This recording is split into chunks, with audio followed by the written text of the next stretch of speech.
and welcome to the first ever tutorial on Siesmicfilm2. Today we're going to delve into the world of Fxhome Effectslab Pro, my main effects editing program, other than Composite Lab Pro, which is for green screen. Anyway, we're going to be doing one of the most basic things you can do in this program, which is, well, creating a laser. Star Wars type laser.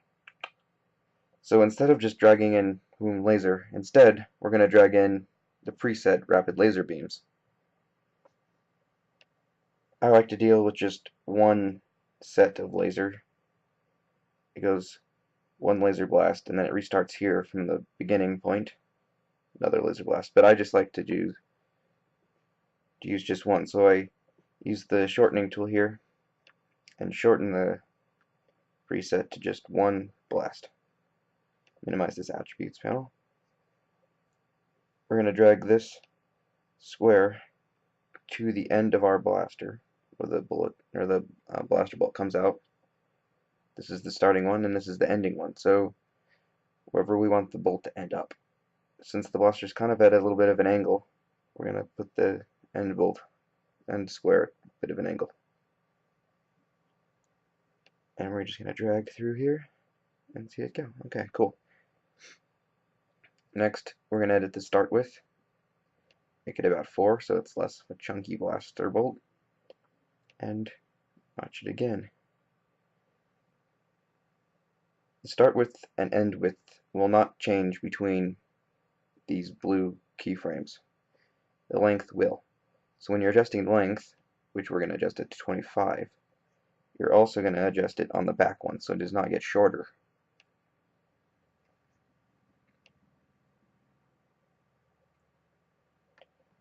Next we're going to go right here, click on this green panel thing, click on the light green square, click on that one, and since this is a clone trooper blaster, we're going to change it to a light blue color. Click on the darker green, click over here to change it, darker blue, click OK, and voila. We're going to just bump up the feather up here so it's a little bit less cartoony. Looks good. Just going to drag this out here. Alright. And of course you can just drag this wherever you want the blaster to start shooting. Next we're going to go into optics. This is for the flash. We're not going to go into muzzle flashes, we're going to go into optics.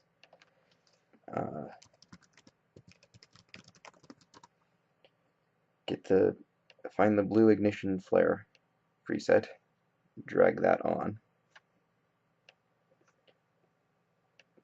shorten it,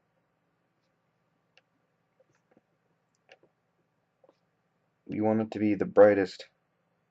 We're actually going to minimize this, make it the brightest as soon as the bolt starts, so right here is going to be the brightest. Click on optic movement, not optic shapes, because if you do optic shapes you're going to have to move each shape individually. I used to do that, but I learned that it's just optic movement. And you can move it right to where you want it. Our first frame. Oh no, I made a mistake. We'll just adjust that. I put it on the second one so it would move. Put it on the second frame. It needs to be on the first. Anyways, the first one, nothing. This is the frame that the blaster starts. I'll make it about this much. A little bit brighter on the next one. Then it continually gets. So yeah, you just adjust the scale. For the first one, it's 0 because the blaster hasn't started shooting yet. When the blaster shoots, make it about 38.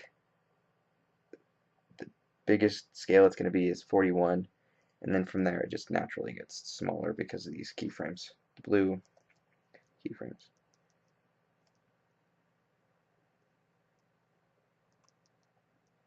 And now, since this is a rifle, it's going to shoot more than once, so you copy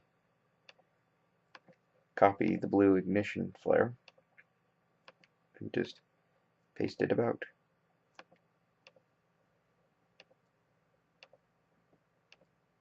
And then copy the rapid laser beams, paste them, paste them just how the other one is for the starting one. Make them arranged just like that, so it'll look exactly the same. You just basically cloned them.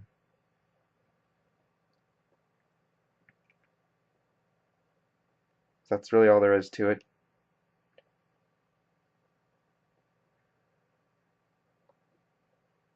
Have any questions? Leave them in the comments below. We're going to render this out, and I'll show you what it looks like in the end of this video. So, until next time, see you guys.